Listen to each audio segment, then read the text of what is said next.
My twin sister and I graduated from high school, but our parents gave her a trip to Hawaii, leaving me at home when they returned. They were shocked to see the expensive car that someone had given me for graduation. I'm Audrey, and I came into this world mere minutes after my twin sister Ashley. Those few minutes might as well have been years, given how differently our lives would unfold. Our parents, Linda and Robert Matthews, lived in a suburban house in Connecticut. Mom worked as a real estate agent, always dressed to impress with her perfectly manicured nails and designer suits. Dad ran his own small accounting firm, spending most of his days buried in spreadsheets and tax forms. They seemed like your typical middle-class family, except for one thing: their obvious favoritism toward Ashley. I first noticed it when we were around 5. It was subtle at first, the kind of thing you might miss if you weren't living it every day. While other parents of twins dressed their children identically, celebrating their matching status, our parents made sure Ashley stood out. They'd take us shopping, and Ashley would get the new Nike sneakers while I got the clearance rack specials. She got the authentic Barbie dolls. I got the knockoffs from the dollar store. Even our birthday celebrations felt uneven. Ashley's portion of our shared cake always seemed bigger. Her pile of presents always taller. These little moments piled up like stones in my pocket, weighing me down day after day. When Ashley got her ears pierced at 6, I wasn't even asked if I wanted mine done too. When she started taking ballet lessons, I was told we couldn't afford 2 sets of lessons. Somehow, though, there was always money for Ashley's growing list of activities: gymnastics, piano, art classes. Our early childhood photos tell the story better than I ever could. In every family picture, Ashley's front and center, usually in some frilly dress from an expensive children's boutique. I'm always somewhere in the background, wearing whatever was on clearance at Target, looking like an afterthought in my own family portraits. Maybe they just don't see it. I remember telling myself at night, staring at the glow-in-the-dark stars on our shared bedroom ceiling, Ashley had twice as many stars on her side of the room. Even the universe above our beds played favorites. The worst part wasn't the material differences. Kids can survive without designer clothes and fancy toys. It was the way they looked at her versus how they looked at me. When Ashley spoke, they leaned in, hanging on every word. When I spoke, their eyes would drift, their attention already moving on to something else, someone else. Always to Ashley. As we approached school age, I held on to hope that things would change. Maybe once we were in school, once teachers and other adults were involved, our parents would see us both equally. Maybe they'd realize that having twins wasn't a burden but a blessing. Maybe they'd finally see me. I remember standing in front of our house that first morning, Ashley and I in our new uniforms, Mom taking pictures. For once we looked identical, same plaid skirt, same white blouse, same navy cardigan. I thought maybe this was the beginning of change. "Girls, smile," Mom called out, but her eyes were fixed on Ashley. "Ashley, honey, tilt your head a little to the right, perfect." The familiar ache in my chest returned. Even in identical clothes, she found ways to make Ashley shine brighter. Our classroom was bright and cheerful, with alphabet charts on the walls and tiny desks arranged in neat rows. Mrs. Thompson, our teacher, sat us alphabetically, Matthews and Matthews side by side. I was thrilled. Finally, someone who would treat us the same. But after school, the old patterns emerged stronger than ever. Mom's silver SUV would pull up to the curb, and what happened next became a daily routine that felt like a twist of the knife. "Audrey, go straight home and start your homework," Mom would say, barely looking at me as I climbed out of the car. Then she'd turn to Ashley with a bright smile. "Ready for dance class, sweetheart?" Off they'd go to ballet on Mondays, piano on Tuesdays, art class on Wednesdays, gymnastics on Thursdays, and drama club on Fridays. I'd watch them drive away, then walk into our empty house, the silence my only companion. I threw myself into my studies, thinking that maybe, just maybe, if I got perfect grades they'd notice me. I'd sit at the kitchen table, methodically working through math problems, practicing my spelling words, reading ahead in our textbooks. The house would stay quiet for hours, until I'd hear the garage door open and their voices floating in, Ashley chattering about her latest achievement, Mom's proud responses echoing through the halls. "Mom, I got an A+ on my history test," I said one evening, holding up my paper. "That's nice, dear," she replied distractedly, helping Ashley unpack her dance bag. "Ashley, show Dad the new routine you learned today." I kept trying. Every perfect score, every teacher's praise, every gold star, I collected them like precious gems, hoping one day they'd be enough to make my parents' eyes light up the way they did for Ashley. Then came the night that changed everything. I was 12, heading to the kitchen for a glass of water after finishing my homework. Their voices drifted up from the den, where they often sat after Ashley went to bed. I normally ignored their late-night conversations, but something made me stop this time. "Sometimes I wonder if we made a mistake," Dad was saying, his voice heavy with something I couldn't identify. "What do you mean?" Mom asked. "Having twins. Ashley would have been enough. She's everything we could want in a daughter.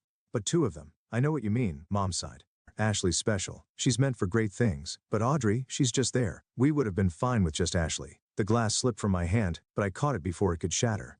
I wished I could catch my heart just as easily. In that moment, everything crystallized. The years of trying to earn their love, of hoping things would change. It all seemed so foolish now. They didn't want me. They never had. I was the unwanted twin, the extra daughter, the one they wished they didn't have. After that night, something shifted inside me. I stopped seeking approval and instead focused entirely on my studies. Turns out, freedom from constantly trying to please my parents cleared my mind in ways I never expected. My grades, already good, became exceptional. Excellent analysis, Audrey, Mr. Peterson said one day in English class, holding up my essay on The Great Gatsby. Class, this is exactly the kind of deep thinking I'm looking for. I could feel Ashley tensing up beside me, her pencil tapping against her desk in that aggressive way it did when she was angry. I kept my eyes forward, but I could see her face turning red from the corner of my eye. Similar scenes played out in other classes. Math, science, history, it didn't matter. The more the teachers praised my work, the more Ashley seethed. It came to a head in chemistry when Mrs. Rodriguez asked me to tutor other students. That evening, I heard Ashley's voice from downstairs. Mom, the teachers are being mean to me.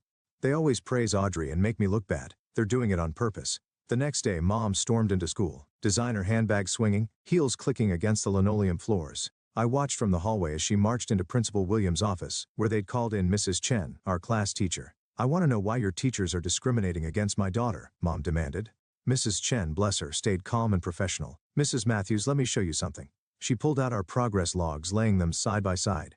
Here are both girls' records. Audrey consistently scores in the top percentile in all subjects. Ashley's grades are you suggesting my Ashley isn't smart? Mom interrupted. Not at all. I'm merely pointing out that Audrey's academic achievements are. This is exactly what I'm talking about. You're all biased against Ashley. No amount of evidence could convince her. When she came home that day, I overheard her telling Dad that the teachers were obviously prejudiced against their precious Ashley.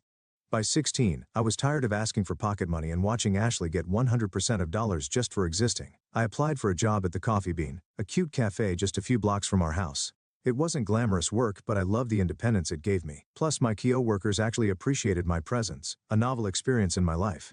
Ashley, of course, couldn't let me have even this small victory. Oh my God, you're actually going to be a waitress, she smeared one morning, watching me put on my uniform. That's so common. Mom, can you believe Audrey's going to serve people food? Mom just made a disapproving noise, sliding another $100 bill across the table to Ashley for her shopping needs. That's when I remembered something I'd overheard years ago, a heated phone conversation where Mom had yelled, "I don't want anything to do with you anymore.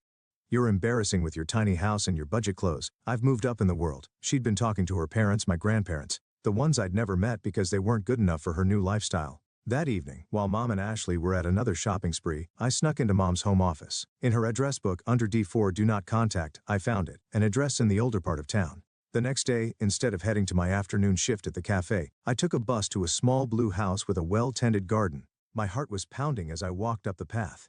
I had no idea what to expect, but I knew I had to try. I raised my hand to knock on the door. The door opened, revealing an elderly couple. The woman had gray hair tied back in a neat bun, and the man wore wire-rimmed glasses. They looked at me with confusion until I spoke. "Hi, I'm Audrey Matthews. I think you're my grandparents." Their jaws dropped simultaneously. The woman, my grandmother, put her hand to her mouth. "Oh my God, Frank, it's really her." They invited me in, and suddenly I was sitting in their cozy living room, drinking tea from delicate cups while they couldn't stop staring at me. "You look just like your mother did at your age," Grandma said softly. Before she changed, that first visit turned into many more. I'd tell my parents I was working extra shifts at the cafe, but instead, I'd spend hours with my grandparents, bringing them pastries and cookies from work. They were wonderful listeners, genuinely interested in my life, my studies, my dreams. For the first time, I felt seen. Then came graduation day. The ceremony was typically Matthews family style. I'll focus on Ashley. When they called my name as valedictorian, my parents barely clapped, but when Ashley walked across the stage, they hooped and hollered like she'd just won an Olympic medal. I should have been prepared for what came the next day, but somehow they still managed to shock me. "Girls, we have exciting news," Mom announced at breakfast, practically bouncing in her seat. "We're celebrating graduation in Hawaii." My heart lifted for a moment. Despite everything, I thought maybe, just maybe, this one time. "Honey," Mom turned to me, her voice dripping with fake sympathy. "We only got 3 tickets for us and Ashley. You understand, right? Someone needs to watch the house, and you have your job at the cafe." Ashley didn't even try to hide her smirk as she stirred her orange juice. "Don't worry, sis. I'll send you lots of pictures of me living my best life on the beach." The next morning, I watched from our front door as they loaded their expensive luggage into the taxi. Ashley turned back waving with exaggerated enthusiasm. "I'll make sure to send you beautiful photos from Hawaii. You can look at them between serving tables."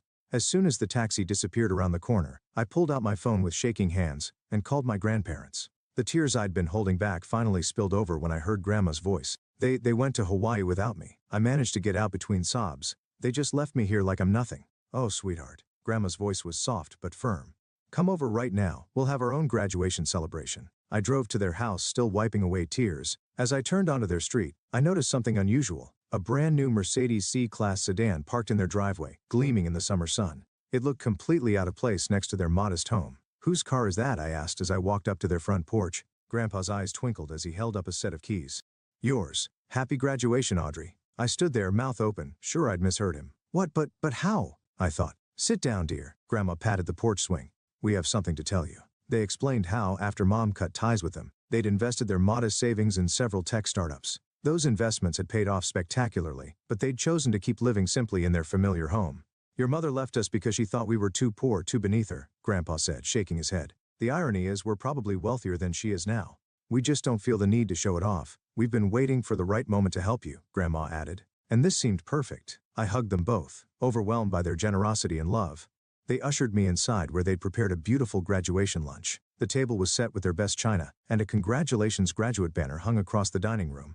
Over homemade lasagna and garlic bread, they asked about my college plans. Actually, I said, feeling proud, I got accepted to Princeton with a full academic scholarship. I start in the fall. Their faces lit up with genuine joy, so different from my parents' lukewarm reaction when I'd told them. That's wonderful, Grandma exclaimed.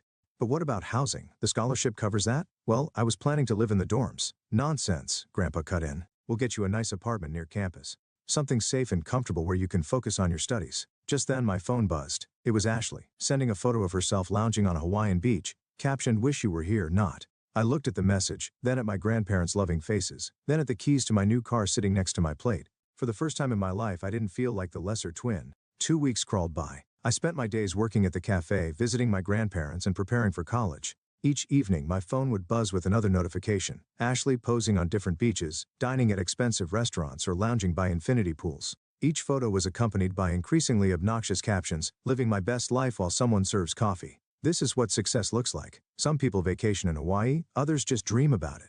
Then came the day of their return. I was in the living room, pretending to read a book while watching through the window. The taxi pulled up, and I couldn't help but smile as I saw their reactions unfold in slow motion. Mom noticed it first. She stopped so abruptly that Ashley walked right into her, dropping her designer beach bag onto the concrete driveway. Dad, struggling with their expensive matching luggage set, nearly tripped over them both. What is that? Mom's voice carried through the front window, high-pitched and sharp. She was pointing at the Mercedes as if it might bite her, her perfectly manicured finger trembling slightly. Is that a new C-Class? Dad stammered, his jaw hanging open. The latest model? I took my time walking to the front door, enjoying every second of their confusion. Their tan seemed to pale with each step I took. When I stepped onto the porch, they all turned to stare at me like they were seeing a ghost. Whose car is that?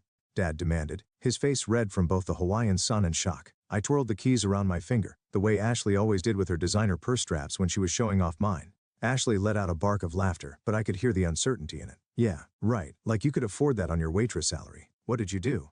Steal it? Rob the cafe? Or are you just parking it for some rich customer? Actually, I said, savoring each word like the expensive chocolates they've never shared with me. It was a graduation gift from Grandma and Grandpa. The color drained from Mom's tanned face so fast I thought she might faint. What, your parents?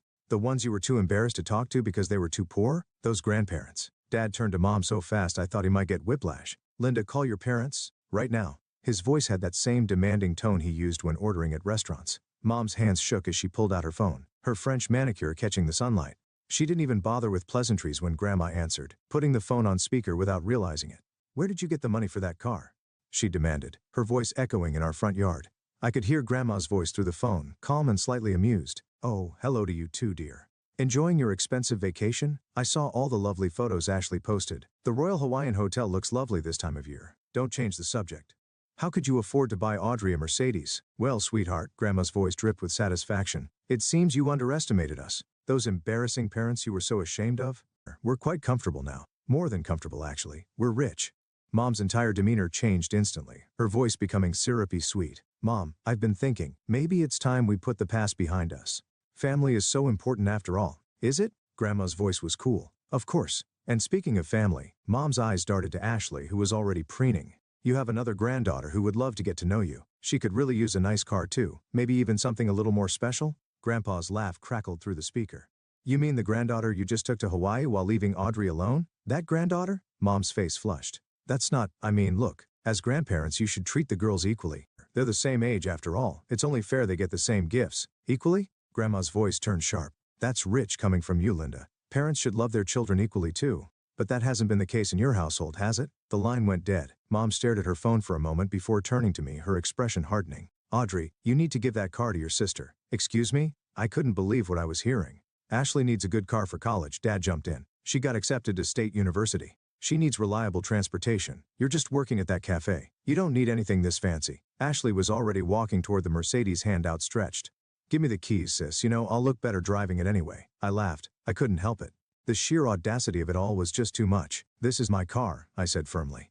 And I'm not giving it to anyone. Dad stepped forward, his face red with anger. If you don't give that car to your sister right now, you can get out of this house. Funny you should say that, I said, walking to the Mercedes. I popped the trunk, revealing my packed suitcases and boxes. I've been ready to leave for days. Their mouths hung open as I pulled an envelope from my purse and held it up. Oh, and by the way, I won't be serving coffee much longer. I got accepted to Princeton on a full scholarship. Ashley's shriek could probably be heard 3 blocks away. Mom stumbled backward like I'd slapped her. Dad just stood there, opening and closing his mouth like a fish out of water. I got into my car, the leather seat still new enough to creak slightly. Through the windshield I could see their shocked faces, their perfect family fantasy crumbling before their eyes. Those last few weeks of summer at my grandparents' house were the happiest I'd ever experienced. Every morning I'd wake up to the smell of Grandma's coffee and the sound of Grandpa humming as he read the newspaper. No walking on eggshells, no competing for attention, no feeling like an unwanted shadow, just peace. Moving to Princeton was bittersweet. I hugged my grandparents goodbye, promising to call every day, and set off in my Mercedes with everything I owned. The drive to New Jersey felt like crossing a boundary between my old life and my new one. My grandparents had found me a beautiful little apartment just 10 minutes from campus. Nothing flashy, but worlds better than any dorm room, hardwood floors, big windows, and even a small balcony where I could study. They'd insisted on paying the rent, despite my protests. I still wanted some independence though, so I got a part-time job at a local coffee shop. The irony wasn't lost on me. Still serving coffee, but this time by choice, not necessity. My CO workers were mostly other students, and for the first time in my life I found myself making real friends. One Sunday afternoon, about a month into the semester, Grandma called with some interesting news. Your parents showed up at our door yesterday, she said. My heart skipped a beat. What did they want? Oh, the usual. Linda was all smiles and fake apologies, asking about our financial situation and hinting about Ashley's upcoming birthday. Your father kept looking around the house, probably trying to guess our net worth. What did you tell them? Grandpa's voice joined in on the line. We told them that we'd already decided what to do with our money. It's all going to you. I could picture their faces. How did they take that? Let's just say Linda's smile didn't look so genuine after that, Grandma chuckled. We asked them not to come back. That evening, I blocked their numbers and all their social media accounts, Ashley's too. I knew what would come next. Sudden declarations of love and regret, offers to start fresh as a family. But I didn't need their kind of family anymore. Now, sitting in my constitutional law class, taking notes and actually enjoying the complexity of the material, I sometimes think about that little girl who used to pray for her parents' love. I wish I could tell her that she'd find something better, not just love, but respect, support, and the freedom to be herself. My phone buzzes quietly in my pocket, probably my study group confirming our meeting at the library later. Or maybe it's Jake, that cute guy from my psychology class who keeps asking to get coffee, not at my cafe thankfully. It's such a normal life, no drama, no constant comparisons, no feeling like I'm not enough. Just me, my studies, my friends, and my future stretching out ahead of me, full of possibilities.